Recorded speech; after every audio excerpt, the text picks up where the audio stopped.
Assalamu alaikum wa rahmatullahi wa barakatuhu. Welcome to another episode of our series Tajweed, the art of reciting the Quran.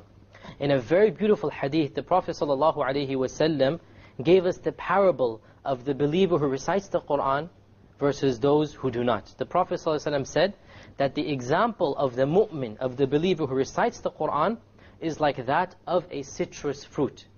A citrus fruit is a large white fruit. Okay, the Prophet ﷺ said that his example of the believer who recites the Quran is like that of a citrus fruit.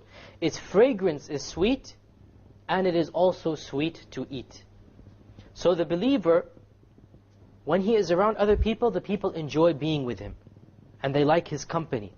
And they benefit from him because his fragrance is sweet, spiritually. And when they get to know him better, they also find he is a good person at heart. Because he is sweet from the inside as well. The Prophet went on, he said, the example of the believer who does not recite the Quran is like that of a date, a dried up date. It has no fragrance, but it is still sweet to eat. So the believer who does not recite the Quran, he is not evil, but his good is of a lesser level than the one who does. So a person, maybe he will not get to know him that well initially because he has no fragrance to him. But when he does get to know him, he will find that he is a good person at heart. And the example, the Prophet said, of the hypocrite who recites the Quran is like that of a rayhana, or a type of basil. A rayhana, the Prophet said, its fragrance is very sweet, but it is bitter to eat. So the hypocrite, when he mixes with society, people might think he's a good person because he's reading the Quran. But when you get to know him, you will find that he is evil at heart. And then the final parable the Prophet ﷺ gave is that of the hypocrite who does not recite the Quran. He said he is like a handala. A handala is a small seed, which the Prophet described it. It has no smell to it, and it is also bitter to taste. So this is the example of the hypocrite who does not recite the Quran. He has no benefit to society, and even in and of himself, he is an evil person. The purpose of this example is so that we strive to be like the citrus fruit. The believer who recites the Quran, he benefits others and he benefits himself. People like to be with him and they like to get to know him. And of the ways we can become like this person is to recite the Quran properly. And this is the purpose of the show, how to recite the Quran properly. In our previous episode, we had discussed various letters that emanate from the tongue, and we had discussed 7 areas of the tongue where letters come from. Today we will finish up the remaining 5 of them and talk about other letters that come from the tongue. We start off with the 7th makhraj. We had discussed 6 before. In this episode, we'll start with the 7th specific area of the tongue where the letters come from, and this is the area of the tip of the tongue along with the gums of the upper incisor teeth. The gums meaning the area behind the teeth. So you use the tip of the tongue and you place it close to the gums of the upper teeth, and from this one letter comes, and that is the letter Ra. Ra. Notice here on the computer, we have the letter Ra being shown. If you see it there, here, we find the Ra coming right behind the incisors there, touching up the gum. Notice that the Arabic Ra uses the tip of the tongue for this letter. Therefore, because of this, the Arabic Ra is completely different from the English R. And this is a very, very common mistake. When those who speak Arabic start speaking English, they use the Arabic letter Ra to substitute the English R. And when those who speak English try to recite the Quran, they use the English R in place of the Arabic Ra. But they are 2 separate letters.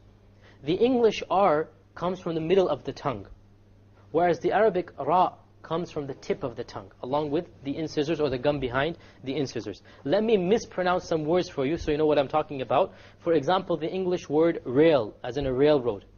If we were to pronounce it with the Arabic, it will become rail, which is why people from other countries, when they start learning English, people make fun of them, because they don't know how to pronounce the R properly. But don't forget, the opposite also applies. That when a Westerner or a person who speaks English tries to recite the Quran, he substitutes the English R for the Arabic Ra, and this is a mistake. Okay, likewise the English word real. Notice if I said real with the Arabic Ra, it will become real. Real. It's not going to be real. It will be real. And you see the difference between the two. So it is very important that you differentiate between the English R versus the Arabic Ra. Okay? In English we say Arabic, whereas we say Arabi, Ra, Ra, Ara, Ara. Okay, notice the difference. The ra and the ra. Two completely separate letters. Remember the difference. The English R comes from the middle of the tongue, and the Arabic ra comes from the tip of the tongue. It is very important that when we pronounce the R in Arabic, the ra in Arabic, we do not roll the tongue. We do not repeat the sound of the ra. Okay? For example, in the phrase Ar-Rahman Ar-Rahim, many people fall into the error of making their tongue roll. And they'll say, Ar-Rahman Ar-Rahim. I'm exaggerating so you understand what the mistake is. Okay? This is a mistake. You cannot allow the tongue to roll. Ar-Rahman is a mistake. Ar-Rahman Ar-Rahim. No rolling. So it is very important when we pronounce the R, the ra in Arabic, we don't say ra, because it is a mistake. Rather, we say ra. One precise ra. And we don't roll it to produce multiple ras like this. Okay? The eighth makhraj of the tongue, we'll move on to another makhraj, another area of the tongue, is that of the tip of the tongue and the upper portion of it, along with the gum behind the incisors. So in this case, we have the tip. Remember, the tip is this area. Along with the upper portion, together with it. And then you place that behind the canine or the incisor teeth, and that is the makhraj of three letters. The dal, the ta, and the ta. The ta, dal, and ta. These three letters, they are produced not just by the tip, but by the tip along with the upper portion. It has to stick with the gum. Let us look at the ta here on the computer screen. Notice here the ta,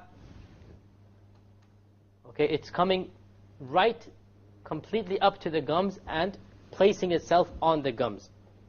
Likewise, the letter ta is in the same makhraj, and we're going to discuss the difference between the ta and the ta in a future episode.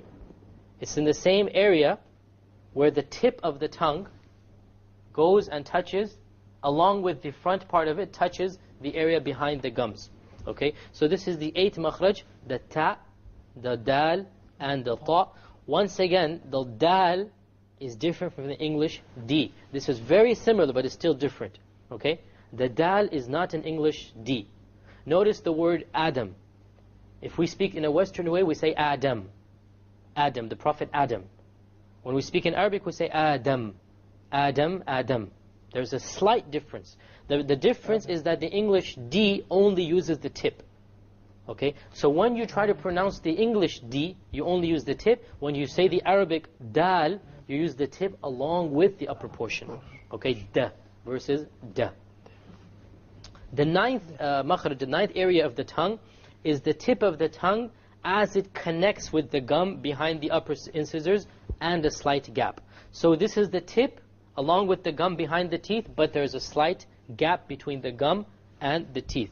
And three letters come from this area, that of the Sin and the Sad and the Zai.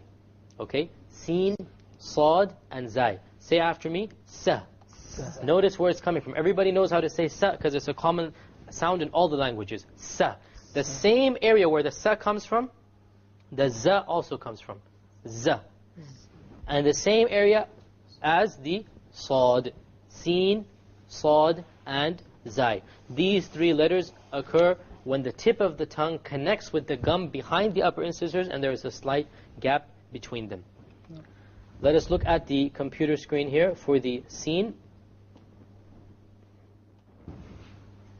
Notice the Sin is right behind the incisors.